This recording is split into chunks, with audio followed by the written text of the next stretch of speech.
नमस्कार मंडळी, मी सौ श्रेयसी कर्वे. श्रेयसी कर्वे या माझ्या यूट्यूब चॅनलवरून मध्यंतरी आपण संत मालिका ऐकली. त्यानंतर संतांनी ज्या साहित्य प्रकारांमधून समाजाला मार्गदर्शन केलं, सदाचाराने वागण्यासाठी उपदेश केला, त्या साहित्य प्रकारांची म्हणजे अभंग, भारूड, गवळण, ओवी यांची थोडी माहिती आपण घेतली.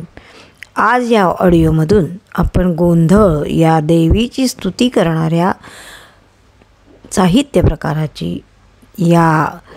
प्रकाराची थोडीशी माहिती घेऊया.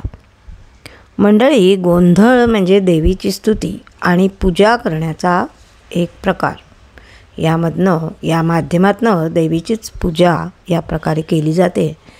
महाराष्ट्रातील कित्येक कुळधर्मामध्ये, कित्येक कुळामध्ये हा एक कुळधर्म म्हणून केला जातो. घरातील मंगल कार्य निर्विघ्नपणे पार पाडल्याबद्दल अंबाबाई, भवानी, रेणुका यासारख्या कुलदेवीच्या उपकार स्मरणाचा हा विधी असतो की तुझ्या कृपेमुळे आमचं मंगल कार्य निर्विघ्नपणे पार पडलं. याला गोंधळ घालणं असं म्हणतात.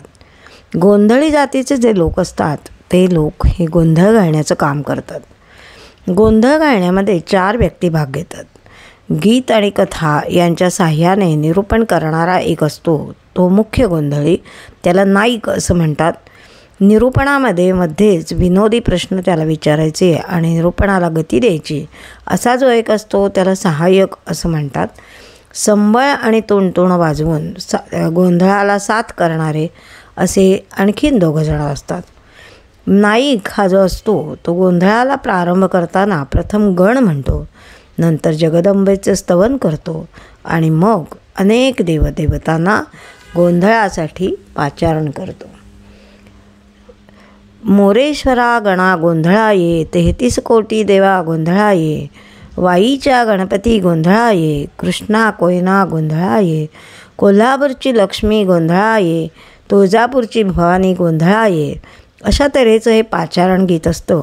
आणि त्यानंतर नाईक पूर्वरंग आणि उत्तररंग अशा 2 विभागामध्ये अनुक्रमे देवीची प्रशंसा आणि एखादं लोककथात्मक असं संगीत आख्यानक सांगतो आणि शेवटी देवीची आरती होते आणि हा गोंधळ संपतो.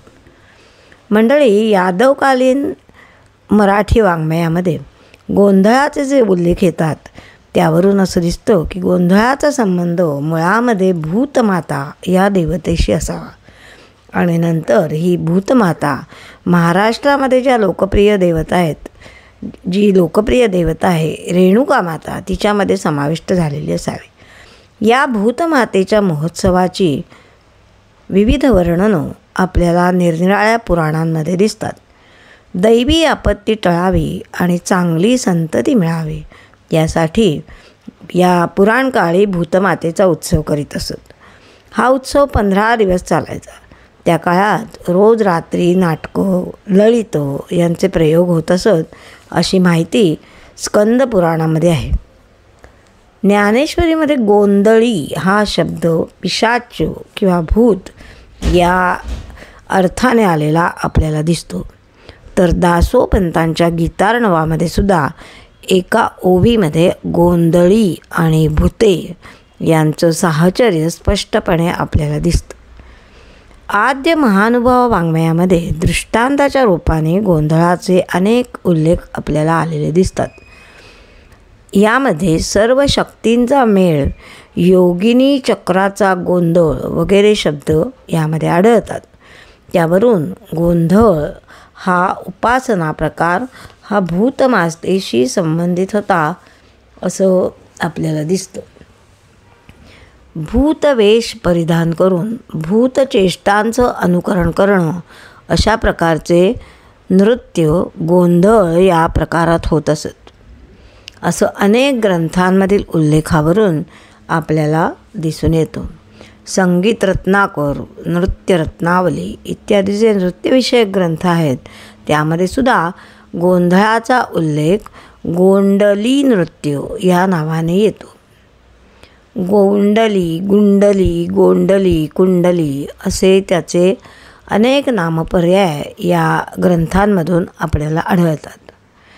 कवड्यांच्या माळा घालायच्या आणि दिवटी हातात घ्यायची आणि हा गोंधळ हे लोक घालतात. या गोंधळाला दिवटी, कवड्यांची माळ, टाळ, शंखवाद्य, मृदुंग, चिपळ्या, वीणा इत्यादी वाद्यांची जरुरी असते. नृत्य कसं करावं, दिवट्या कोणी घ्याव्या, वाद्ये कोणकोणती घ्यावी याबद्दलसुद्धा निश्चित असे संकेत या गोंधळामध्ये ठरलेले असतात. गोंधळी अशी ही मंडळी एक जात आहे.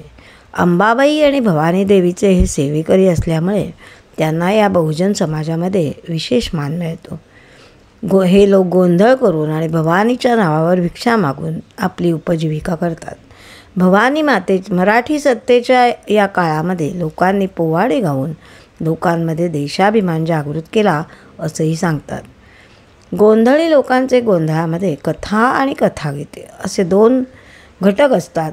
मीठ मिरचीचं भांडण, कोल्ह्याचं लगीन इत्यादी आख्यानं किंवा कथा या गोंधळामध्ये महत्त्वाच्या असतात. लोकधर्माच्या, लोकसाहित्याच्या घडणीत गोंधळांचे हे कार्य मोठे आहे असं जाणकार म्हणतात. या गोंधळाच्या माध्यमातून देवीची स्तुती करणाऱ्या, तिची सर्वांसाठी प्रार्थना करणाऱ्या या गोंधळ्यांनासुद्धा आपण मनापासून नमस्कार करूया. जय श्रीराम.